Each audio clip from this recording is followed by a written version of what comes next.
Hello સૌ હરિભક્તોને જય સ્વામિનારાયણ. હાલમાં મહંત સ્વામી મહારાજ દિલ્હી અક્ષરધામમાં બિરાજમાન છે. ત્યારે સ્વામીશ્રી પૂજા કરીને નિજ નિવાસે પધારી રહ્યા હતા. ત્યારે અચાનક જ ગોલ્ફ કારને ઊભી રખાવી હતી, એ પણ એક ઝાડ માટે.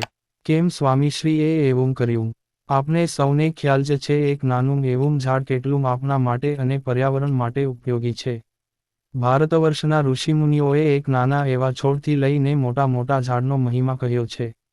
આપની સંસ્કૃતિમાં ઝાડને પણ પૂજવામાં આવે છે. ઝાડમાં પણ જીવ હોય છે. બીએપીએસ સંસ્થાના દરેક મોટા મંદિરોમાં દર વર્ષે વૃક્ષારોપણ અને પર્યાવરણની જાળવણી અંગે અનેક કાર્યક્રમો થાય છે.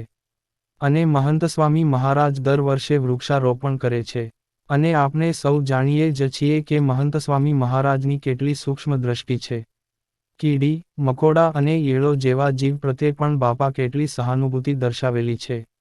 ત્યારે તારીખ 16 ઓગસ્ટ 2024નો દિવસ હતો.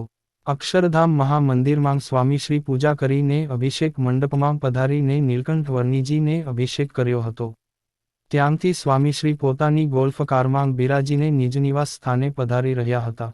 ત્યારે અક્ષરધામના કેમ્પસમાં રહેલા એક ઝાડ પાસે સ્વામીશ્રીની ગોલ્ફકાર પહોંચતા જ તે ઝાડની ડાળો ગોલ્ફકારના ગેટમાં ફસાઈ હતી. જો તમને આ ઝાડનું નામ આવડતું હોય તો કોમેન્ટ કરીને જરૂરથી જણાવજો. આ ડાળો કારમાં ફસાઈ એ પહેલા જ એક સિક્યુરિટી ગાર્ડને ખબર પડી.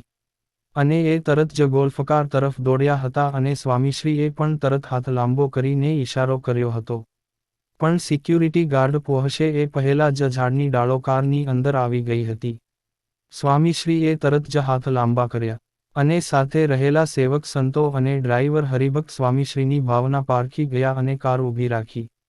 ડાળો ઊંચી હતી તેથી સેવકસંત પૂજ્ય બ્રહ્મવત્સલ સ્વામીએ ઝાડની ડાળોને સ્વામીશ્રી તરફ નમાવી. એટલે સ્વામીશ્રીએ તરત ડાળને પગે લાગ્યા. સ્વામીશ્રીની ગોલ્ફકાર આ ઝાડને અડી હતી. એટલે સ્વામીશ્રી અંતરથી આ ઝાડની માફી માંગી હતી. જે સ્વામીશ્રીના મુખ પર સ્પષ્ટ રીતે દેખાઈ રહ્યું છે. સ્વામીશ્રીની આ લીલા જોતા આપને સામાન્ય લાગે. પણ આ પ્રસંગ પર ઊંડો વિચાર કરવામાં આવે તો આ પ્રસંગ આપને ઘણું શીખડાવી જાય છે.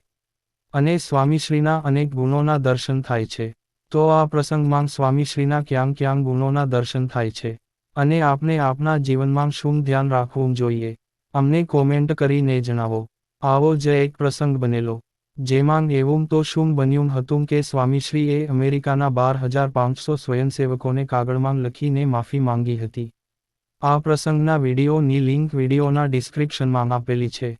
અને મહંત સ્વામી મહારાજના આવા જ દિવ્ય પ્રસંગો જાણવા માટે અમારી યુટ્યુબ ચેનલને સબસ્ક્રાઇબ કરીને બેલ આઇકોન જરૂરથી પ્રેસ કરી દેજો.